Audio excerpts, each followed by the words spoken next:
At 10:17 a.m. on October 9, 1944, Private Salvatore Sam Rizzo lay flat on the dusty floor of a half-destroyed apartment in Aachen, Germany, staring at a brick wall from 6 inches away.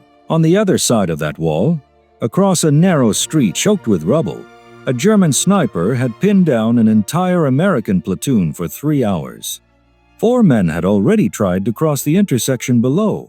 3 were wounded. 1 was dead. The sniper's nest was perfect. Top floor of a corner house, behind a narrow loophole cut through the brick parapet. Just enough space for a rifle muzzle and a pair of eyes. He fired twice and vanished. No muzzle flash, no silhouette, just the flat crack of a Mauser and another man dropping into the gutter. Every approved method to deal with him had failed. They had tried smoke. The wind tore it away. They had tried a bazooka from the far side of the street. The rocket struck the facade and blew out windows. But when the dust cleared, another shot came from the same angle. Artillery was off the table. Battalion didn't want to level the entire block. They were supposed to be liberating Germany, not turning the first city on German soil. They'd reached into a moonscape. So Rizzo lay on the 3rd floor of the building, directly opposite the sniper's house, nose almost touching the plaster, hands wrapped around the wooden stock of his Montgarand, looking at the small, rough-edged hole he'd spent all night carving through 2 feet of brick, his brick wall shot tunnel. Everyone had laughed when he first described it. Nobody was laughing now. Sam Rizzo had grown up in South Philadelphia, 2 blocks from the elevated tracks. His father was a mason from Calabria. The older Rizzo spent his life laying brick in row houses, warehouses, churches. Sam spent his childhood hauling mortar, stacking bricks, and learning to see walls the way his father did. Not as flat surfaces, but as weight and force and stress, moving invisibly through clay and lime and stone. He was 13 the first time his father let him knock a hole in a wall. An old woman on 9th Street wanted a new stove vented through a shared brick partition. "You don't just smash," his father had said, guiding Sam's hand on the hammer. "You listen, you feel. You take what you need and leave what holds." By 17, Sam could cut a straight chase for wiring through 3 connected row houses and never disturb a single load-bearing course. He knew what a brick sounded like before it gave way. He knew how dust changed color as you approached the far surface. In 1942, the draft board took one look at his shoulders and his calloused hands and handed him a rifle. By October 1944, he was with the 30th Infantry Division, fighting street by street through Aachen, the first major German city to face American assault. Nothing in basic training had prepared them for Aachen. The city was a maze of narrow streets, stone churches, and apartment blocks that turned every corner into a potential kill zone. Snipers loved it. German infantry had turned attics into firing platforms, stairwells into traps, cellars into bunkers. In the previous 10 days, Rizzo's company had lost 18 men to sniper fire alone, names he could still recite in order if he closed his eyes. Corporal Henry Hank Malloy shot through the throat while looking for a firing position on a church roof. 25. Newark used to sell radios. Private Joe Martinez, hit in the spine crossing a courtyard with a jerrycan of water. 21. San Antonio. Left-handed, drew cartoons in the margins of his letters. Sergeant Don Willis, the squad leader who taught Rizzo how to clear a stairwell, went down with a bullet through the eye when he lifted his head 3 inches too high over a windowsill. The pattern was always the same. Crack. A man fell. And everyone else hugged the floor while officers shouted for mortars, tanks, smoke, anything that would make the ghost in the opposite window go away. On October 8th, Rizzo had watched another man die like that. Private Charles Chuck Berenson from Pittsburgh, trying to drag a wounded comrade behind cover, took a round through the hip. The second shot finished him before the medic could reach him. That night, back in a commandeered beer hall that served as company headquarters, the men sat on overturned crates and stared at nothing. "We need tanks," someone muttered. "We need air support," another said. Useless. Clouds were too low. The Luftwaffe was gone, but the weather replaced it. Rizzo stared at the cracked brick wall of the beer hall and thought of his father. Thought about lines of sight. Thought about holes. Lieutenant, he said finally, turning to Lieutenant Mark Esters, their platoon leader. Esters was 23, college boy from Ohio, trying his best to look older. Sir, we know where that sniper is tomorrow. Same house, same wall. What if instead of trying to hit him from the street, we go through the wall across from him? Esters frowned. Through the wall? Yes, sir. We're directly opposite. We're on the 3rd floor, he's on the 4th. 2 feet of brick between our room and the street.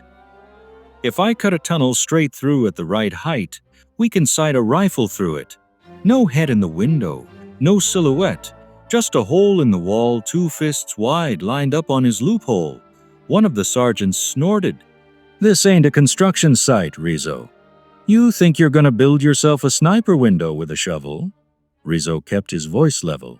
Sir, we used to cut vent chases through party walls in Philly. I can go through without taking the whole thing down. I can pick the exact brick courses. If I start now, we'll have it ready before dawn. Esters shook his head. Command says no unauthorized breach work. Engineers handle demolitions.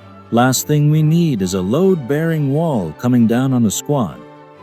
You heard what happened last week on Wilhelmstrasse, as they all had. A private had tried to blast a firing port in a stone facade with 2 rifle grenades. The blast had collapsed half the exterior, killing 3 men inside.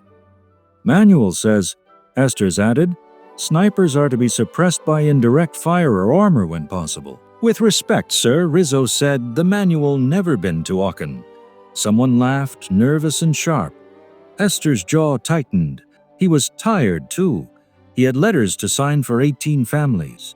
Decision stands private, no cowboy engineering. You want to help tomorrow. You stay low and fire when I tell you. Rizzo didn't argue further. But when the meeting broke up and men lay down in corners to grab 4 hours of sleep, he didn't lie down. He found his squad's entrenching tool, a cold chisel he'd taken off a German toolbox 3 days earlier, and a heavy steel ashtray from the bar. At 2:15 a.m., he was on the 3rd floor of the building opposite the sniper's nest, alone in a room that had once been someone's sitting room.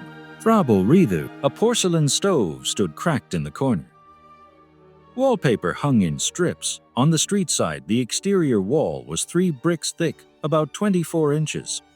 He lit a stub of candle and held it close to the plaster, looking for hairline cracks, for the soundness of the courses.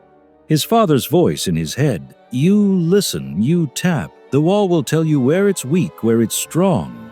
He tapped with the chisel. Solid, solid, dull. Then a slightly hollower note, 2 bricks left of center, 3 up from the floor. Here, he whispered. He marked a rectangle on the plaster with a piece of charcoal, 5 inches high, 7 inches wide. Enough for a rifle muzzle and a narrow field of view. No more. Then he began, plaster first. He scraped it away carefully with the chisel, sweeping the dust into a sandbag so it wouldn't crunch underfoot. Beneath, the familiar sight of red-brown brick and lime mortar. Each brick course was staggered. He picked a single brick dead center of the rectangle, chipped out the mortar around it in slow, patient flakes. The smell was the same as back home. Old dust, a trace of damp, the faint metallic tang of fired clay. When the brick was loose enough, he rocked it gently until it came free. Cold night air whispered through the fist-sized hole. He didn't widen it yet. Instead, he reached through and felt the outside face. A flush wall sheer dropped to the street below. Good. He worked outward from that first void, always keeping 2 solid bricks between his opening and the corners of the rectangle. Always listening. If the pitch of the wall changed, he stopped and reassessed. It took 3 hours. By 5:30 a.m., just as the eastern sky began to go from black to iron gray, he had a horizontal tunnel through the wall. 12 bricks removed in all, creating a channel about 7 inches high, 8 inches wide, and 2 feet deep. From the room, it was a dark hole. From the street, it was invisible, a shadow in a bullet-scarred facade. He laid his garand in the tunnel. resting it on a folded blanket to dampen any vibration. The front side post lined up perfectly with the opposite building's parapet, where he knew, with the same certainty he had about the wall, that the sniper's loophole waited. He backed away, wiped his hands on his trousers, and went to shake Esther's awake. The lieutenant's first reaction was anger, unauthorized modifications, ignoring orders, risking collapse and court-martial. But when Rizzo led him to the third floor and showed him the shot tunnel, anger gave way to something else. Hope edged with fear. "You sure this thing's not going to bring the wall down?" he asked. "It's sound, sir," Rizzo said. "I left the supports. It'll hold. And you're sure about the angle?" Rizzo laid down behind the rifle, cheek to stock, eye to the darkness of the tunnel. "Yes, sir." At 9:42 a.m., the sniper fired his first shot of the day. An American runner, trying to cross the intersection below with a message, dropped screaming as a bullet shattered his femur. The men on the ground pinned themselves against doorways and cellar holes. No one could see where the shot had come from, but they all knew. "Same house," Esther's muttered, hunched next to Rizzo. "Same bastard." The sniper waited a full minute before firing again, to catch anyone who dared move the wounded man. He fired. By then, Rizzo was ready. He had spent the last half hour staring down that dark tunnel, letting his eyes adjust until the sniper's loophole across the street was a narrow, darker rectangle against the pale winter sky. He couldn't see the man. He didn't need to. He knew the geometry: street width, wall height, field of fire. Far when the second shot cracked, there was the faintest flare of light in that rectangle. A muzzle flash that most men would have missed. Rizzo didn't miss it. He exhaled halfway, moved the front sight an inch to the left to allow for the way his tunnel restricted his angle, a correction he'd calculated by eye and instinct, and squeezed. From the street, all anyone heard was a single flat crack from somewhere behind the American lines, different from the Mauser's bark. Then silence. 5 seconds passed. 10. No third shot came. On the street below, one of the medics raised his head a few inches. Nothing. He darted into the open, grabbed the wounded runner by his web belt, and dragged him back across the cobbles. No bullets chased them. For 2 full minutes, nobody quite believed it. Then Esther said very quietly again. Same spot. Rizzo chambered another round, settled into the tunnel, and fired a second shot into the same rectangle of brick. Chips of masonry flew. Still nothing. By afternoon, when a patrol finally crossed the street and fought its way into the sniper's building, they found him. Third floor room. Homemade loophole cut through the parapet. Spent casings scattered on the floor. German Army sniper rifle still in his hands. A neat hole in the side of his head, where Rizzo's bullet had entered at an angle that only made sense if you knew there was a matching hole hidden inside the wall across the street. The patrol leader came back and told the story. Word spread the way it always does in front-line units, faster than official orders. A bricklayer had cut a private firing lane through a wall and killed a man none of the manuals could touch. By that night, 3 more rooms in that block had small, carefully carved tunnels at chest height. All pointed at likely sniper positions. The next day, another German marksman tried his luck from an attic window half a block north. He lasted 20 minutes. A shot from an invisible hole in a neighboring house hit him just as he leaned out for a second target. The men started calling them shot tunnels. Some did them badly. Knocked out too much brick, weakened walls. Made obvious gaps that any German could see and avoid. But those who listened to Rizzo, who followed his quiet instructions about which bricks to remove, which to leave, began to have a new tool in a city that had seemed designed entirely for the enemy's advantage. Behind the German lines, in a company of the 116th Panzer Division holding the western edge of Aachen, an NCO's named Feldwebel Otto Klein noted something strange in his after-action report. 2 of our best Scharfschützen were killed in firing positions that previous days had been safe. Both shots came from unexpected angles, as if through the house opposite.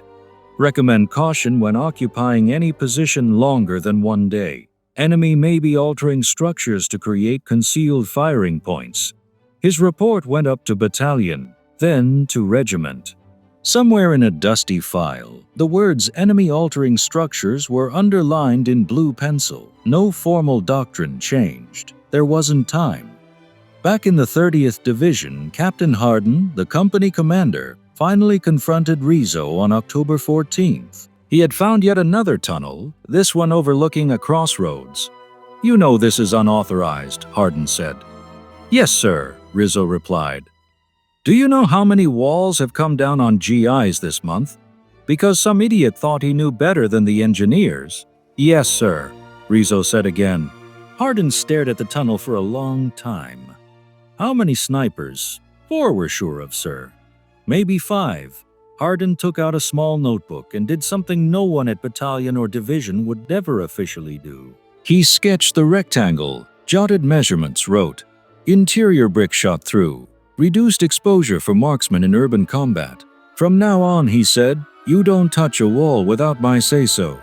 But when I say so, you teach them." "Understood." "Yes, sir." No doctrine changed. No engineer school classes were rewritten. But in the final months of 1944, in places like Aachen and later in the Ruhr and Rhine towns, little dark tunnels began to appear in American-held buildings, pointing like gun barrels at doorways and windows the enemy thought were safe. After the war, historians would write about heavy artillery, about tank battles, about sweeping operational maneuvers. They would not write about a bricklayer from South Philly, lying on his stomach in the dust, listening to a wall. Salvatore Rizzo survived Aachen. He fought through the winter in the Hütgen forest, crossed the Rhine, and saw a concentration camp with his own eyes. In November 1945, he shipped home with a combat infantryman badge, a Bronze Star, and no official commendation mentioning brick walls. U.S. Steel hired him for a while. Then a contractor downtown offered better pay. He went back to laying brick, row houses, stores, a post-war school. He married an Italian girl from the neighborhood. They had 2 sons. Once, when the boys were teenagers and wanted to knock a new window through a basement wall, he took the hammer from their hands. "You listen first," he told them. In 1971, a graduate student from a Midwestern university came to his door, tracking down veterans of Aachen for a thesis on urban combat. Rizzo agreed to talk about the city, the rubble, the cold. When the student mentioned shot tunnels mentioned in a stray company report, Rizzo went quiet. "Somebody did that," the student said. "It changed the casualty rates in a couple of sectors." Rizzo nodded slowly and said, "Yeah, somebody did." He asked that his name not be used. The student honored that, and a footnote in a forgotten dissertation credited field improvisation by enlisted men for reduced sniper effectiveness in built-up areas. By then, modern armies were teaching mouse-holing and interior firing positions as standard in urban warfare training. They used explosives and power tools instead of chisels and ashtrays, but the principle was the same. You don't always attack the window in front of you. Sometimes you go through the wall beside you. The manuals didn't remember who first did that in Aachen. But the men who walked across streets that had been kill zones a week earlier, under the watchful eye of a rifle in a hidden brick channel, never forgot. And somewhere in South Philadelphia, a retired mason would pause in front of an old brick row house, run his fingers lightly over the mortar, and see for a moment a hole only he knew how to find.